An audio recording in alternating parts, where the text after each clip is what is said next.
여야 공천이 마무리 국면에 들었지만 여전히 여의도는 경랑에 휘말려 있습니다. 새누리당에선 유승민계로 분류되는 비박계 의원들이 대거 낙천하면서 반발 기류가 심상치 않습니다. 국회 취재기자 연결합니다. 박경준 기자. 네, 어제 공관위가 발표한 공천 심사안을 논의하기 위해 오늘 오전 9시부터 시작된 새누리당 비공개 최고위원 회의는 2시간 만에 사실상 종료됐습니다. 회의에선 대통령 특보 출신 삼선 주호영 의원 지역구인 대구 수성을을 여성 우선 추천지로 선정한 것과 관련해 재심 결정을 내렸습니다.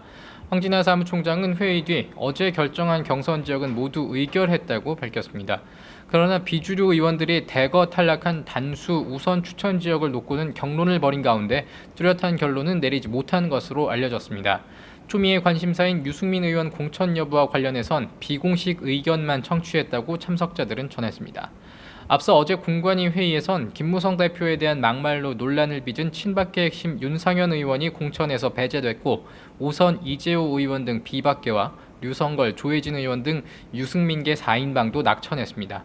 지금까지 현역 탈락자는 총 26명이 됐습니다.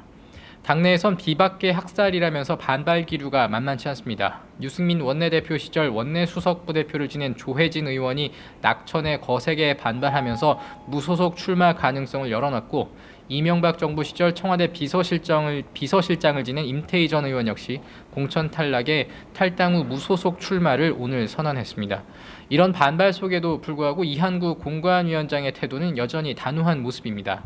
오후 2시 공관위 회의 시작을 앞두고 기자들을 만나서 주호영 의원의 공천 재심 요청이 와도 반려하겠다고 밝혔습니다. 공관위는 오후 4시를 전후해 경선 결과를 발표할 예정인데요. 유승민 의원의 공천 여부는 내부에서 의견 일치에 난항을 겪고 있어서 오늘 안으로 결론이 날지는 미지수입니다. 한편 더불어민주당 김종인 비대위 대표는 오늘 관훈 토론회에 참석해 현안에 대한 입장을 밝혔다고요.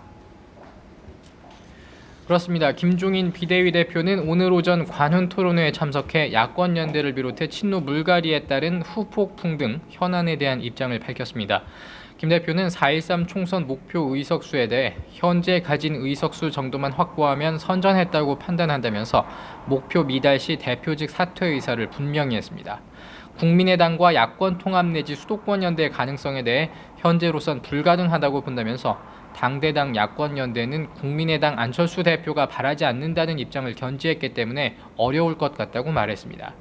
김 대표는 또 친노 핵심 이해찬 의원의 공천 배제에 대해선 당 전반의 선거 구도를 생각하고 어느 유권자를 상대로 해서 표를 집중 공략해야 한다는 측면에서 판단했다면서 무소속 출마했기 때문에 거긴 공천할 예정이다. 여러 사람을 검토 중이라고 말했습니다. 지금까지 국회에서 전해드렸습니다.